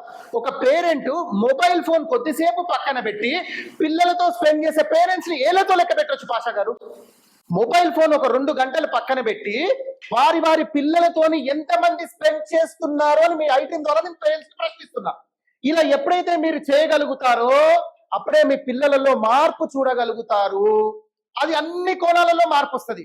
అంటే వాళ్ళకి సొసైటీ అనే ఆలోచన రాదు. నా ఫాదరే, నా మదరే, నా ఫ్రెండ్స్, నేను వారితో ఆడుకుంటాను. సార్ ఎప్పుడైనా గుర్తుపెట్టుకోండి, మొక్కకు ఉన్నప్పుడే సరి చేస్తే అది వృక్షం పర్ఫెక్ట్ గా పెరుగుతుంది. వృక్షం ఉన్నప్పుడు సరి చేయాలని చూస్తే వారు మనను సరి చేసే ప్రయత్నంలో ఉంటారు. కాబట్టి చిన్నగా ఉన్నప్పటి నుంచే పేరెంట్స్ యొక్క మానిటరింగ్ అనేది ఉండాలి. నాట్ ఓన్లీ పేరెంట్స్, వారి స్లిప్పింగ్స్ కానివ్వండి, అంటే అన్న తమ్ముడు అక్క చెల్లి కానివ్వండి, లేదా వాళ్ళ మేనత్త కానివ్వండి, మేనమామ కానివ్వండి, వీరందరూ కూడా ఆ కోణాలలో ఉండాలి. సార్ అసలు మన ధార్మిక గ్రంథాలు బోధిస్తున్నాయి పాషా గారు, మీరు చెప్తే ఆశ్చర్యపోతారు. కేవలం రిలేషన్స్ ని కాపాడుకోండి అని మన ధార్మిక గ్రంథాలు బోధిస్తున్నాయి. అంటే దేవుణ్ణి గుర్తించడం ఇంపార్టెంట్, సెకండ్ స్థానంలో రిలేషన్స్ ని కాపాడుకోండి, నేను మీ నుంచి ఆశించేది ఇదే అని చెప్తున్నాడండి. మనందరినీ పుట్టించినట్టు దేవుడు, కానీ మనం దూరం అయిపోయి. ఎందుకు దూరం అయిపోయామంటే అందులో మన తప్పు కూడా ఏం లేదు. ఎందుకంటే మనకు ఈ విధమైనటువంటి టీచింగ్స్ మన వరకు రీచ్ అవ్వలేదు. ప్రాబ్లం అర్థమైందండి. అంటే స్టూడెంట్స్ కానీ, లేదా స్నేహితులు కానీ, లేదా పెద్దవారు కూడా కానీ, వాళ్ళు 50, 60, 70s లో ఉన్నా కూడా ఆత్మహత్య చేసుకుంటున్నారు. అంటే ఇప్పుడు మన సబ్జెక్ట్ స్టూడెంట్ మీద నడుస్తుంది కాబట్టి చెప్తున్నా, ఎవరైనా కూడా నేనున్నాను అనే భరోసా వాడికి ఇవ్వాలి. అది పేరెంట్స్ ఇస్తారా, టీచర్స్ ఇస్తారా, స్నేహితులు ఇస్తారా? వాడిని ఆ మానిటరింగ్ లో పెట్టాలి, ఆ రిలేషన్స్ లో పెట్టాలి. వానికంటూ స్పిరిచువల్ క్లాసెస్ ఇవ్వాలి, వానికంటూ మోటివేషనల్ క్లాసెస్ ఇవ్వాలి, వానికంటూ ఒక లక్ష్యాన్ని క్రియేట్ చేయాలి. ఇది పేరెంట్స్ మీద, టీచర్స్ మీద ఉన్నటువంటి బాధ్యత పాషా గారు.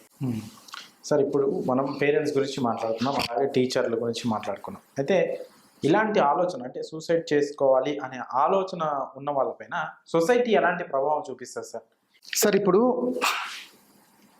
డబ్బు ఎంత సంపాదించినా ఒక టాప్ రిచెస్ట్ పర్సన్ తోని ఒక సూసైడ్ చేసుకోవాలనే ఆలోచన ఉన్న వ్యక్తి ఒక 5 నిమిషాలు డిస్కస్ చేస్తే సార్ సార్ నాకు ఎందుకో సార్ నేను చనిపోవాలనుకుంటున్నాను, నాకున్న ప్రాబ్లమ్స్కి చనిపోవాలనుకుంటున్నాను, నేను అలోన్గా ఫీల్ అవుతున్నాను, నేను సుసైడ్ చేసుకోవాలనుకుంటున్నాను అని మీరు ఎప్పుడైతే మీ ప్రాబ్లమ్స్ ఎక్స్ప్రెస్ చేస్తారా సార్, మన ఇండియాలో సార్ ప్రపంచవ్యాప్తంగా మానవత్వం బ్రతికే ఉంది సార్. వాడు భరోసా ఇస్తాడు క్లియర్గా, ఎందుకు నాన్న ఎందుకు చనిపోవాలనుకుంటున్నాను, నీకు ఉన్నటువంటి ప్రాబ్లమ్స్ ఏంటి, కూర్చో డిస్కస్ చేద్దాం. వాడిని తీసుకెళ్లి కౌన్సిలింగ్ సెంటర్లో పెట్టడం. అంటే అన్నోన్ పర్సన్సే ఈ విధంగా బిహేవియర్ ఉంటుంది. మీరు మార్కెట్లో చూడండి పాషా గారు, మీ దగ్గరికైనా నా దగ్గరికైనా ఒక వ్యక్తి వచ్చి బాధపడుతూ అన్నా నాకు ప్రాబ్లమ్స్ ఉంటాయి, అట్లీస్ట్ మనం ఓదార్చమ్మా పాషా గారు, బేసిక్ మానవత్వం కదండి. ఏంటంటే ఈ మానవత్వం మన బ్లడ్ రిలేషన్ లో ఎందుకు లేకుండా పోయింది అంటే, నా దగ్గర ప్రాబ్లం ఉందని వాడి చెబితే తప్ప గ్రహించలేనటువంటి పరిస్థితి మనకెందుకు వచ్చింది అలా అంటే, నా తమ్ముడు, నా కొడుకు, నా చెల్లి, నా అన్న వాడు ఈ ప్రాబ్లంలో ఉన్నాడని నాకు చెప్పలేకపోతున్నాడు అంటే కారణం వాందా నీదా మీరు అబ్జర్వ్ చేయండి. అంటే నీలో ఉన్న కోపాన్ని బట్టో, నీలో ఉన్నటువంటి ఏదైతే నువ్వు ఇమ్మీడియట్ గా తీసుకున్న యాక్షన్ ని బట్టో వాడు భయపడి చెప్పకపోవచ్చేమో, దానికి సమస్యను కూడా లైటర్ వేలో తీసుకోవచ్చేమో. అంటే ఇప్పుడు ఎలా ఉందంటే సార్, పిల్లల పరిస్థితి ఎలా ఉందంటే, పిల్లలు ఫర్ ఎగ్జాంపుల్ కింద పడ్డారు అనుకో సార్, పిల్లలు కింద పడతారు, బ్లడ్ వచ్చింది, దెబ్బ తాకింది, పిల్లలు అన్నప్పుడు ఆడుకుంటారు, కింద పడతారు, దెబ్బ తాకుతుంది. అయితే పిల్లల ఆ పరిస్థితి ఎలా ఉందని మీకు చెప్తా.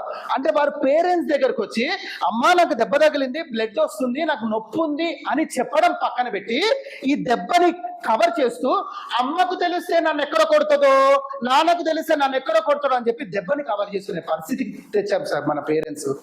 ఎందుకు అంటే ఆ బాబుకి ఎలా ఉంది, ఆ పిల్లల పరిస్థితి ఎలా ఉందంటే, నాకు దెబ్బ తగిలింది నా తల్లిదండ్రులకు చెప్తే ఇది ప్రొటెక్ట్ చేస్తారు అనే ఆలోచన పోయింది, వాడికి దూరం దూరం వెళ్ళిపోయింది. అది పక్కన పెడితే ఇది తెలిస్తే మా పేరెంట్స్ నన్ను ఎక్కడ కొడతారు అనే భయంతో వాడు చెప్తున్నారు. అంటే ఒక చిన్న దెబ్బ విషయంలోనే పిల్లల పరిస్థితి అలా ఉన్నప్పుడు, రేపు పెద్దగా అయినా కొద్దిగా అంటే అది లవ్ ఫెయిలియర్స్ కానీ, ర్యాగింగ్ కానీ, అలోన్ సబ్జెక్ట్ కానీ, ఇంకా ఏ ఇష్యూలు అయినా పేరెంట్స్కి చెప్తారా సార్? అంటే ఇక్కడ తప్పు ఎవరిది అంటే, పేరెంట్స్ రియల్ గానే బిజీ లైఫా? నేను అడుగుతున్నాను సార్, 24 గంటలలో 8 గంటలు మీరు పనిచేస్తారు సార్, లేదా 10 గంటలు పనిచేస్తారు అనుకుందాం కొద్దిసేపు. మీకు ఉన్నటువంటి బ్యాలెన్స్ ఏవైతే 16 అవర్స్ 14 అవర్స్ టైం ఉంది కదా సార్, 1 గంట స్పెండ్ చేయండి సార్ పిల్లలతో. 1 గంట పిల్లలతో ప్రేమగా మాట్లాడండి. నేను టీచర్స్ కూడా విజ్ఞప్తి చేస్తున్నా, ఏదైతే మీరు టెక్స్ట్ బుక్ బేస్డ్ మీద 45 minutes 1 hour క్లాస్ లో టీచింగ్స్ ఇస్తారో, కొద్దిసేపు అవి పక్కన పెట్టి సరదాగా 5 minutes పిల్లలతో ఉండండి. సరదాగా ఏదైతే మీ పిల్లలతో ఉంటారో ఆ విధంగా ఉండే ప్రయత్నం చేయండి. అప్పుడు పిల్లలు కూడా టీచర్స్ తో ఓపెన్ అయ్యే అవకాశం ఉంటుంది. ప్రతి స్కూల్లో కౌన్సిలింగ్ సెంటర్స్ పెట్టాలి, ప్రతి యూనివర్సిటీలో కౌన్సిలింగ్ సెంటర్స్ పెట్టాలి. ఇది నీడ్. ఎందుకు? అట్లీస్ట్ వాళ్ళు అక్కడికి వెళ్ళైనా బాధలు చెప్పుకుంటారు. అప్పుడు ఈ కౌన్సిలింగ్ ఎవరైతే కౌన్సిలర్స్ ఉన్నారో వారి పేరెంట్స్ ని పిలిపించైనా మందలించే అవకాశం ఉంది. అయితే ఇక్కడ నేను మీకు ఒక విషయం చెప్పాలనుకుంటున్నా పాషా గారు, మనం టీచర్స్ రోల్ ఏంటి, టీచర్స్ మానిటరింగ్ ఏందని మీరు అడిగారు ప్రశ్న, పేరెంట్స్ మానిటరింగ్ ఏందని అడిగే ప్రశ్న. మీరు ఇంకో ప్రశ్న మీ తరఫుగా నేను అడిగి నేనే సమాధానం చెప్తా. గురువుల బాధ్యత ఏంటి ఇక్కడ? గురువుల బాధ్యత నేను మీకు ఈ విషయం క్లారిటీ చేస్తా పాషా గారు. మనం పురోహితుడు అని అంటాం, అవునా కదా? పాస్టర్ అని చెప్తాం, ఇక్కడ ఒక ఇమాం అని చెప్తాం. నేను మిమ్మల్ని అడుగుతున్నా పాషా గారు, పురోహితుడు అంటే మీనింగ్ ఏంటి, పాస్టర్ అంటే మీనింగ్ ఏంటి, ఇమాం అంటే మీనింగ్ ఏంటి? అసలు ఈ విషయాలు మనం తెలుసుకుంటే ఆత్మహత్యలు అనేవి జరగవు. నేను ఛాలెంజ్ చేస్తున్నా. పురోహితుడు అని ఇప్పుడు ఎవరైతే చెప్పుకుంటున్నారో నేను వారిని అడుగుతున్నా, అసలు పురోహితుడు మీనింగ్ ఏంటో మీరు చెప్పాలా. పురోహితుడు, పురం మరియు హితుడు, ఈ రెండు కలిపితే పురోహితుడు అవుతుంది. పురం అంటే గ్రామము లేదా ఒక పర్టికులర్ ఏరియాని పురం అని చెప్తారు. హితుడు అంటే మంచి చేసేవాడు అని అర్థం. అంటే ఒక గ్రామానికి మంచి చేసే వ్యక్తిని, లేదా ఒక ప్రదేశానికి మంచి చేసే వ్యక్తిని, అక్కడ ఉన్నటువంటి ప్రజలను సంస్కరించే వ్యక్తిని పురోహితుడు అంటారే తప్ప గుళ్ళో పూజ చేసే వ్యక్తిని కాదు. నేను అడుగుతున్నా, మీరు పురోహితుడు బాధ్యత పోషిస్తున్నారు కదా, మీ కమ్యూనిటీ ఎవరొద్దు, హిందూ ముస్లిమ్స్ వద్దు, క్రిస్టియన్స్ వద్దు, మీ కమ్యూనిటీ, అది కూడా మీ ఏరియా, మీరు ఏ ఏరియాకి అయితే పురోహితుడు ఉన్నారో వారిని సండే అట్లీస్ట్ ఒక దగ్గర కూర్చోబెట్టండి. వారికి కనీసం గ్రంథాల ప్రకారంగా అసలు లక్ష్యం ఏంటి, మనుషులు ఎందుకు పుడుతున్నారు, ఎందుకు చనిపోతున్నారు, అసలు గ్రంథాలు ఏంటి, అసలు మనమంటూ మరణానంతరం ఒక జీవితం ఉందా, స్వర్గాలు ఏంటి, నరకాలు ఏంటి, ఒక స్పిరిచువల్ క్లాసెస్ ఇచ్చినట్టయితే అట్లీస్ట్ వాళ్ళలో ఈ ఆలోచన అయితే పోతుంది కదా, అరే అని కొన్ని విషయాలు తెలుస్తుంది కదా.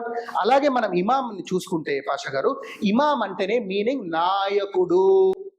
నమాజ్ చదివించే వ్యక్తిని ఇమాం అంటారు, అది పొరపాటు. నమాజ్ చదివించే వాడు నాయకుడు. అంటే అక్కడ ఎంతమందికి అయితే నమాజ్ చదివిస్తాడో ఆ నమాజ్ చదివించే వాడికి వాడు నాయకుడు. నాయకుడు అంటే మీనింగ్ ఏంది మన పాషా గారు? అంటే నాయకుడు అంటే కేవలం నమాజ్ చదివించడే కాదు, వారి మంచి చెడులను కూడా చూడాలి. అంటే వారు మస్జిద్కి ఎంతమంది వస్తున్నారు, అంటే పొద్దున వచ్చినాడు సాయంత్రం వచ్చాడా, సాయంత్రం వచ్చినాడు మళ్ళీ పొద్దున వస్తున్నాడా, వాడు మంచి ఏంటి చెడేంటి, వాడిని సంస్కరించాల్సినటువంటి బాధ్యత ఆ నాయకుడు పై ఉన్నది. నేనేమంటున్నా అంటే ఎక్కడో పాకిస్తాన్ ఆఫ్ఘనిస్తాన్ గురించి మాట్లాడకండి. మీ మసీద్కి వచ్చే ఎవరైతే భక్తులు ఉన్నారో వారికి అట్లీస్ట్ ఖురాన్ ప్రకారంగా టీచింగ్స్ ఇచ్చే ప్రయత్నం చేయండి. మొహమ్మద్ ప్రవక్త ప్రకారంగా టీచింగ్స్ ఇచ్చే ప్రయత్నం చేయండి. అసలు మానవ జీవిత లక్ష్యం ఏంటి, ఖురాన్ ఏం బోధిస్తుంది, మనకంటూ స్వర్గ నరకాలు ఉన్నాయా, మనం ఎలా బ్రతకాలి ఎలా బ్రతకొద్దు అని ఈ విధమైన బాధ్యత అట్లీస్ట్ ఇమాం తీసుకోవాలి. ఇప్పుడు పాస్టర్ విషయానికి వస్తే కూడా పాస్టర్ అంటేనే మీనింగ్ సంఘ సంస్కర్త అనే మీనింగ్ వస్తుంది. అంటే ఆ సంఘాన్ని సంస్కరించేవాడిని పాస్టర్ అని చెప్తాం. అతను కూడా చేయాల్సినటువంటి డ్యూటీ ఏంటి, నువ్వు ఏ ఏరియానైతే వెళ్ళి చర్చ్ కానీ ఇంకేదో అనుకుంటున్నావో వారి మీ కమ్యూనిటీ పీపుల్నే, వేరే వాళ్ళు వద్దు. యేసు వారి బోధనలు ఏంటి, అసలు బైబిల్ ఇస్తున్నటువంటి నీతి ఏంటి, ఇవి కనుక నువ్వు అట్లీస్ట్ స్పిరిచువల్ మోటివేషనల్ క్లాసెస్ పద్ధతిలో మీ శిష్యులకు చెప్పినట్టయితే, క్రైస్తవులకు చెప్పినట్టయితే అట్లీస్ట్ ఈ ధోరణి పోతుంది కదా. అలాగే హిందూ ముస్లిం క్రిస్టియన్ అందరము ఏకమై ఇలా స్పిరిచువల్ వేలో వెళ్తే ఆత్మహత్యలకు సొల్యూషన్ దొరుకుతుంది. అంతే తప్ప మీరు ఎన్ని మోటివేషనల్ క్లాసెస్ చూసినా, మీరు ఎంత చేసినా కూడా ఒకానొక దశలో లేదురా అసలు ఇక నాకు నేను చనిపోవడమే పరిష్కారం అన్నట్టుగా చనిపోతుంటారు. కానీ వానికి తెలియాలి విషయం ఏమిటంటే, అరే సిగ్నల్ దగ్గర పోలీసు వాడు ఉన్నాడు అనే విషయం తెలియాలి. అప్పుడు వాడు ఇక్కడ జాగ్రత్త పడతాడు. నేను చనిపోతున్నాను, కానీ చనిపోయిన తర్వాతనే ప్రాబ్లమ్స్ అంటూ క్రియేట్ అవుతాయంట, నాకు ఇలాంటివి జరుగుతాయంట, నా పేరెంట్స్కి ఇంత ఇబ్బంది అవుతుంది, నన్ను నమ్ముకున్న పేరెంట్స్ ఇంత ఇబ్బంది పడతారు, కొన్ని విషయాలు వాడు గ్రహించినట్టయితే అట్లీస్ట్ వాడు సూసైడ్ చేసుకుంటారు. సార్ నాకు కొన్ని డౌట్లు ఉన్నాయి. మీరు ఇప్పుడు చెప్పిన దాని మీద స్పిరిచువల్ పద్ధతిగా వెళ్తే ఆత్మహత్యలు ఆగుతాయన్నారు. అయితే 3 ఎగ్జాంపుల్స్ తీసుకొని చెప్పారు. హిందూస్కి సంబంధించి పునర్జన్మ ఉంటుందని నమ్మి ఒక ఫ్యామిలీని ఆ బెంగళూరులోనో ఇక్కడ అమ్మాయిని చంపేసి పూజలు చేసి పునర్జన్మ ఉంటుందని చెప్పి వాళ్ళు కూడా సూసైడ్ చేసుకున్న ఘటనలు ఉన్నాయి. స్పిరిచువల్గా వాళ్ళు చాలా స్ట్రాంగ్గా ఉన్న పర్సన్స్ కూడా సూసైడ్ చేసుకున్నారు. అలాగే ముస్లిం ఖురాన్కి సంబంధించిన ఇష్యూస్ తీసుకుంటే, మనకు ఇంకో జన్మ అంటే నా స్వర్గ నరకాలు ఉంటాయి, మనం సూసైడ్ చేసుకుంటే చాలా ఇబ్బందులు ఉంటాయి, అంత మంచి చెప్పే దాంట్లో కూడా వేరే వాళ్ళని చంపుతున్నారు కూడా, టెర్రరిజం పేరుతో, జిహాద్ పేరుతో. అలాగే పాస్టర్స్ విషయానికి వస్తే చాలా చర్చిలలో కూడా చర్చికి వచ్చిన మహిళలపై లైంగిక దాడులకు పాల్పడిన పాస్టర్లు కూడా చాలా మంది ఉన్నారు.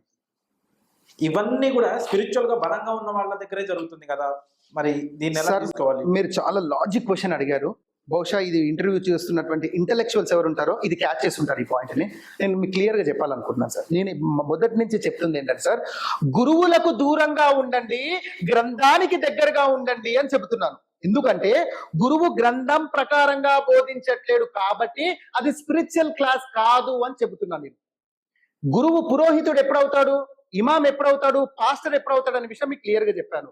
ఎవరైనా పర్లేదు, అది పాస్టర్ అయినా పురోహితుడైనా ఇమాం అయినా వారి గ్రంథాల ప్రకారంగా రిఫరెన్స్ ఇచ్చుకుంటూ చెబితేనే వాడు పురోహితుడు, ఇమాము, పాస్టర్. గ్రంథాన్ని దాచిపెట్టి నా సొంతం వచ్చినట్టుగా నా ఇష్టం వచ్చినట్టుగా చెబుతా అంటే దయచేసి అలాంటి వారి స్పీచెస్ వినకండి, చూడకండి. నేను క్రిస్టియన్స్ కి విజ్ఞప్తి చేస్తున్నా, ముస్లిమ్స్ కి విజ్ఞప్తి చేస్తున్నా, మన హైందవ సోదరులకు కూడా విజ్ఞప్తి చేస్తున్నా, మీరు గ్రంథాలని రీసెర్చ్ చేయడం స్టార్ట్ చేయండి. అప్పుడు మీకు క్వశ్చన్స్ వచ్చినప్పుడు మీరు పురోహితుల దగ్గరికి వెళ్ళండి, వేద పండితుల దగ్గరికి వెళ్ళండి. తప్ప ఏ చిన్న ప్రాబ్లం వచ్చినా యూట్యూబ్ ఓపెన్ చేయడము, ఫోన్ చేసి మాట్లాడడం లాంటి విషయాలు చేయకండి. గురువు ఏది చెప్పినా కూడా రిఫరెన్స్ అడగండి. పాషా గారు మిమ్మల్ని అడుగుతున్నా, 10 కూడితే ఎంత? 20. నేను అంటున్నా 25 అంటున్నా, మీరు యాక్సెప్ట్ చేస్తారా? అలాంటప్పుడు గురువు ఇప్పటి వరకు 25 అనే మనకు బోధిస్తున్నాడు, కానీ మనం గుడ్డిగా అదే రాసే ప్రయత్నం చేస్తున్నాము. ఇప్పుడు మనకు తెలిసింది 10 కూడితే 25 కాదు 20 అని. ఎందుకు? మీ గ్రంథమైనా, నా గ్రంథమైనా, వారి గ్రంథమైనా అదే చెబుతుంది కాబట్టి. అందుకే గురువులను కూడా చెప్తున్నాను, మీరు నోటి మాటగా చెప్పకండి. ఒక హిందూ పండితుడైతే వేదాలను, గరుడ పురాణాన్ని, గీతాను రిఫరెన్స్ ఇచ్చుకుంటా చెప్పండి. ఎందుకు? కృష్ణుడే అర్జునుడికి చెబుతున్నాడు, నీకు శాస్త్రం ప్రామాణికము. ఇంకోటి పునర్జన్మ కాన్సెప్ట్ చెప్పారు. హిందూయిజం ప్రకారంగా, ఇస్లాం ప్రకారంగా, క్రిస్టియానిటీ ప్రకారంగా పునర్జన్మ కాన్సెప్ట్ అనేది లేదు. ఎవరైతే పండితులు పునర్జన్మ కాన్సెప్ట్ ఉందో రిఫరెన్స్ తీసుకొని నా దగ్గరికి అండి, నేను భగవద్గీత తీసుకొని మీ దగ్గరకు వస్తాను. హిందూయిజం ప్రకారంగా కూడా పునర్జన్మ కాన్సెప్ట్ లేదు. హిందూయిజంలో భగవద్గీతలో ఒక శ్లోకం ఉంటుంది. ఆ శ్లోకంలో ఏముంటుందంటే పునర్జన్మ అంటే మీరు ఇక్కడ చనిపోయిన తర్వాత మళ్ళీ ఇంకో సందర్భంలో ప్రళయంలో మిమ్మల్ని లేపడం జరుగుతుంది, అక్కడ ప్రశ్నోత్తరాలు ఉంటాయి, ఆ కోణంలో వచ్చిన శ్లోకాలని మళ్ళా మీరు ఇక్కడ చనిపోతారు అక్కడ పుడతారు అనే దాన్ని ఎవరైతే గురువులు ఉన్నారో వారు తప్పుగా ట్రాన్స్లేట్ చేశారు పాషా గారు. అదే విధంగా ఖురాన్ అయినా అదే బోధిస్తుంది, అదే విధంగా బైబిల్ అయినా అదే బోధిస్తుంది. అంటే ధర్మం ఒకటే ఉంది పాషా గారు, అక్కడ వేదాలలో ధర్మం ఒకటే ఉంది, ఖురాన్ లో ధర్మం ఒకటే ఉంది, బైబిల్లో ధర్మం ఒకటి ఉంది. బోధించే బోధకులు వివిధగా బోధించి వారి తెగలను సపరేట్ చేసుకున్నారు. కావున నీ తెగ వేరు నా తెగ వేరు అనే ఆలోచన వచ్చింది. ఎప్పుడైతే మరణానంతర జీవితం గ్రంథాల ప్రకారం ఉందని నువ్వు విద్యార్థులకు బోధిస్తావో ఆలోచన అనేది వస్తుంది. ఓకే, చనిపోయిన తర్వాత మళ్ళీ ఒక ఆత్మ ఉంది, మన గ్రంథాలు చెబుతున్నాయి, దానికి మళ్ళీ ఇలాంటి శిక్షలు ఉన్నాయా అని వాడు గ్రహించగలగాలి. మంచి పని చేస్తే ఇలాంటి స్వర్గం ఉందా, చెడు పని చేస్తే ఇలా నరకంలో కాల్తామా. నేను అడుగుతున్న పాషా గారు, ఒక వ్యక్తి 1,00,000 మందిని హత్య చేసి చంపాడు అనుకుందాం కొద్దిసేపు, ఒక వ్యక్తి 100 మందిని హత్య చేసి చంపాడు అనుకుందాం, ఒక వ్యక్తి ఒక్కడనే హత్య చేసి చంపాడు అనుకుందాం. ఇక్కడ మన జడ్జి ఎలాంటి శిక్ష వేస్తాడండి ముగ్గురికి? ఎవరికైనా ఉరి తప్ప ఇంకా పెద్ద శిక్ష అయితే లేదు కదా. మరి నేను అడుగుతున్నా, మరి 1,00,000 మంది చంపినోనికి అదే ఉరి, 100 మంది చంపినోనికి అదే ఉరి, ఒక్కరిని చంపిన అది ఎట్లా టాలీ ఎట్లా అవుతుంది, జస్టిస్ ఎట్లా అవుతుంది? మన పాషా గారు అంటే మైండ్ కూడా మనకు చెప్తుంది, అవును కదా, 100 మందిని చంపిన 100 సార్లు ఊరేయాలా, 1,00,000 మందిని చంపిన 1,00,000 సార్లు ఊరేయాలా అని మన మైండ్ బేసిక్ గా చెప్తుంది. అలాంటి వారి గురించే మన గ్రంథాలు మనకు చెబుతున్నాయి ఏంటంటే, ఇలాంటి వారికి మీరు చింతించకండి, నరకంలో గరుడ పురాణంలో కుంభీపాకం అని ఒక శిక్ష ఉంది. అంటే ఇలాంటి వారిని 100 సార్లు వారికి ప్రాణాలు ఇచ్చి 100 సార్లు వారిని కాలిపెట్టడం జరుగుతుంది, ఈ శిక్ష నేను అక్కడ ఇస్తాను అని చెప్పి గరుడ పురాణం క్లియర్ గా చెబుతుంది.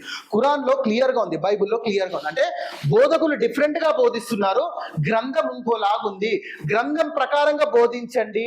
నేను వీరికి కూడా అందరికి విజ్ఞప్తి చేస్తున్నా, ఏ గురువైనా కూడా మీరు ఏది చెప్పినా గుడ్డిగా తీసుకోకండి, రిఫరెన్స్ అడగండి, అప్పుడు మీ ప్రాబ్లమ్స్ కి solution. Okay, coming back to ఇప్పుడు స్వాతిప్రియ ఇష్యూకి వస్తే, సూసైడ్ ఇష్యూకి, ఈ కేసులో ఒక కొత్త అప్డేట్ ఏంటంటే, లేటెస్ట్గా తెలుస్తుంది ఏంటంటే, పూర్తి సమాచారం కాకపోయినప్పటికీ కూడా ఈ లవ్ అఫేర్కి సంబంధించి కూడా ఒక ఇష్యూ ఉంది సూసైడ్లో. అంటే ఆ అమ్మాయి నా ఫోన్ ఎవరు దాన్ని చెక్ చేయొద్దు, కాల్ డేట్ కాల్ హిస్టరీ కూడా ఎవరు చెక్ చేయొద్దు అని సూసైడ్ నోట్లో పేర్కొంది. కానీ పోలీసులు ఎలాగ ఎంక్వైరీ చేస్తారు కాబట్టి అందులో లేటెస్ట్గా తెలుస్తున్న విషయం ఏంటంటే, తనకు వరుసగాని ఒక వ్యక్తిని, ఒక అబ్బాయిని, వరుసగా అన్నయ్య వ్యక్తిని ఈ అమ్మాయి ఇష్టపడింది, ఇద్దరి మధ్య స్నేహం ప్రేమగా మారింది. ఆ తర్వాత ఇదే విషయం తల్లిదండ్రులకు తెలిసిన తర్వాత తల్లిదండ్రులు వాళ్ళ ప్రేమని అంగీకరించలేదు, లేదు నీకు అన్న వరుస అవుతాడు, ఇది కుదరని వ్యవహారం అన్నట్టు చెప్పిన తర్వాత ఆ అమ్మాయి ఇలాంటి ఒక 2 రోజులు స్ట్రగుల్ అయిన తర్వాత ఇలాంటి ఒక కఠిన నిర్ణయం తీసుకుంది అనే విషయం మాత్రం ఇప్పుడు తెలుస్తూ ఉంది. అది పక్కా సమాచారం కాకపోయినట్టు కూడా మనకు వస్తున్న సమాచారం ప్రకారం అది. అయితే తల్లిదండ్రులు అలాగే పిల్లల మధ్య ఈ ప్రేమ ఇష్యూ వచ్చేసరికి ఎందుకు సార్ ఒక 2 భిన్న కోణాల్లాగా వెళ్ళిపోతూ ఉన్నారు? సార్, మీరు చక్కటి ప్రశ్న వేశారు. మన ఇంటర్వ్యూ జరుగుతున్నప్పటి సమయంలోనే నాకు ఈ వార్త అందింది. ఆవిడ స్వాతిప్రియ లవ్ అఫేర్ లోనే సూసైడ్ చేసుకుందని ఇన్ఫర్మేషన్ నాకు కూడా వచ్చింది, బట్ కన్ఫర్మేషన్ లేదు కాబట్టి నేను మీ దగ్గర ప్రస్తావించలేదు. కొద్దిసేపు అదే నిజం అనుకుంటే, స్వాతిప్రియ రాసినటువంటి ఏదైతే సూసైడ్ నోట్ ఉందో నేను కంప్లీట్ గా ప్రింట్అవుట్ తీసుకొచ్చాను. ఇందులో ఆవిడ చెప్పిన 2 విషయాలు కీలకమండి. ఏమని చెప్పారు? అమ్మా, అక్కకు ఆవిడ ఎవరినైతే ఇష్టపడుతుందో వారితోనే ఇచ్చి పెళ్లి చేయింది అనే విషయం క్లియర్ గా రాశారు ప్రెస్ నోట్ లో, సూసైడ్ నోట్ లో. తర్వాత ఏం చెప్పారు? నా మొబైల్ హిస్టరీ లేదా నా మొబైల్ ని ఎవరు చెక్ చేయొద్దు, కేవలం అక్కడనే చెక్ చేయాలి అనే విషయం 2 కోణంలో చెప్పారు. అంటే దీన్ని బట్టి మనకు అర్థమవుతుంది, జస్ట్ ఒకవేళ లవ్ ఎఫర్ ఉండే అవకాశం ఉందేమో అని అర్థమవుతుంది. దీని ఏమంటారంటే, లవ్ చేయడము తప్ప కాదా కొద్దిసేపు పక్కన పెడితే, లవ్ చేస్తున్న విషయాన్ని కూడా పేరెంట్స్ కి చెప్పలేనటువంటి పరిస్థితుల్లో పిల్లలు ఎందుకు ఉంటున్నారు? పోనీ లవ్ చేసేంత వరకు కూడా పేరెంట్స్ ఎందుకు నిద్రపోతున్నారు? అంటే మా అమ్మాయి ఇంకో అబ్బాయిని లవ్ చేస్తున్న విషయాన్ని కూడా పేరెంట్స్ ఎందుకు గ్రహించలేకపోతున్నారు అనేది నా ప్రశ్న. ఇప్పుడు ఆవిడకి ఏదైతే మొబైల్ ఉందో, మొబైల్ కూడా పేరెంట్స్ చెక్ చేయాలి, ప్రతిరోజు చెక్ చేయాలి, తప్పేమీ లేదు. డౌట్ పడకుండా జాగ్రత్త పడుతూ చెక్ చేయాలి. ఇప్పుడు ఏమంటండి సార్, ఏదైనా భయము, నా మొబైల్ నా పేరెంట్స్ చెక్ చేస్తారు, నా టీచర్స్ చెక్ చేస్తారు, నేను వారికి పట్టుపడతాను అనే భయం వారికి కలుగుతున్నప్పుడు కొన్ని నెగిటివిటీ, తప్పు ఆలోచనలు వాళ్ళకి రావు, అంటే తప్పు పనులు చేయరు. అంటే నేను పేరెంట్స్ ని కూడా ప్రశ్నిస్తున్నాను, ఏదో యూనివర్సిటీలో అడ్మిషన్ వేసేసాము, అయిపోయింది, 6 సంవత్సరాల తర్వాత ఉద్యోగంతో బయటికి వస్తుంది అనుకుంటే, మీరు చేయాల్సినటువంటి యాక్టివిటీస్ కూడా ఉన్నాయి. అంటే అమ్మాయిని మానిటరింగ్ చేయడం. ఎలాగనే లవ్ చేస్తే వచ్చి పేరెంట్స్ అంటే అమ్మాయి పేరెంట్స్ కి చెప్పే స్వతంత్రం ఎందుకు లేకుండా పోయింది, లేదా అక్కడ వరకు వచ్చిందంటే పేరెంట్స్ ఏం చేస్తున్నారు, అసలు ఏంటమ్మా నీ లైఫ్ ఏంటి, నువ్వు ఎవరితో మాట్లాడుతున్నావు, ఏంట్రా రియల్గానే లవ్ చేస్తే అబ్బాయి ఏంటి, అబ్బాయి బయోగ్రఫీ ఏంటి, అబ్బాయి నీకు సూటబులా కాదా, అసలు నీ లవ్ చేయాల్సినటువంటి ఏజ్ ఆరా, ఇన్ని విషయాలు మనం చర్చించుకోవాలి. అంటే ఈ చర్చకే రాలేదు అంటే పేరెంట్స్ కి స్వాతి ప్రియకి మధ్యలో ఉన్నటువంటి రిలేషన్ ఏంటనేది మనకి ఇక్కడ క్లియర్ గా అర్థమవుతుంది. Not only Swathi Priya parents, ఇలా చూసుకుంటూ పోతే అనేక మంది పిల్లలు అనేక మంది పేరెంట్స్ మధ్యలో ఇదే ప్రాబ్లం రిపీట్ అవుతుంది. సోషల్ మీడియాకి దగ్గర అవ్వడము, పేరెంట్స్ కి దూరం అవ్వడము, ఎంటర్టైన్మెంట్ కి దగ్గర అవ్వడము, టీచర్స్ కి దూరం అవ్వటము, ఇలా సినిమాలకు దగ్గర అవ్వటము, రిలేషన్స్ కి దూరం అవ్వటము. నేను ఏదైనా చేసుకుంటాను, ఎందుకంటే వారికి ఏదైతే లైసెన్స్ ఇచ్చేసారు మొబైల్ రూపంలో, లైసెన్స్ వెళ్ళిపోయింది, వారు ఎంత పాడవాలో పాడవుతున్నారు. దానికంటూ కొన్ని బౌండరీస్ ఉన్నాయి. ఫోన్ ఎంత వాడాలి, సోషల్ మీడియాని ఎంత వాడాలి, పిల్లలు మన కంట్రోల్లో ఉంటున్నారా లేదా, ఎక్కడైనా బౌండరీ మిస్ అవుతుందా లేదా అనేది మీరు ఇమీడియట్గా గ్రహించాలి. మీరు చెబితే చెప్పండి, లేదు మీరు చెప్పినా కూడా వినే పరిస్థితులు లేనప్పుడు కౌన్సిలర్స్తో చెప్పించే ప్రయత్నం చేయండి, మోటివేషనల్ స్పీకర్స్తో చెప్పించే ప్రయత్నం చేయండి, మీ రిలేషన్స్తో చెప్పించే ప్రయత్నం చేయండి. లేదా ఆవిడకంటూ ఎవరు ఇష్టమైన రిలేషన్ అయితే ఉంటారు కదండి, మేనమామనో మేనత్తనో ఎవరు ఉంటారు కదా, వారితో నన్ను చెప్పించే ప్రయత్నం చేయాలి. అంటే నేను ప్రతి స్టూడెంట్కి ప్రతి పేరెంట్కి మీ ఐ డ్రీమ్ కెమెరా ద్వారా విజ్ఞప్తి చేస్తున్నాను, రియల్ గా మీరు ఏదైనా ప్రాబ్లమ్ ని ఫేస్ చేస్తే మీ పేరెంట్స్ కి చెప్పండి. పేరెంట్స్ కూడా విజ్ఞప్తి చేస్తున్నాను, పిల్లలు చెప్పించుకునేంత వరకు మీరు చూడకండి. పిల్లలు మానిటరింగ్ లో ఉంటే ఈ లవ్ విషయాలు ఇలాంటివి బయటపడతాయి. Okay sir, thank you so much sir. చాలా విషయాలు మాతో పంచుకుని చాలా వాల్యుబుల్ ఇన్ఫర్మేషన్ పిల్లలకి అలాగే పేరెంట్స్కి టీచర్కి కూడా ఇచ్చినందుకు thank you so much sir. Welcome.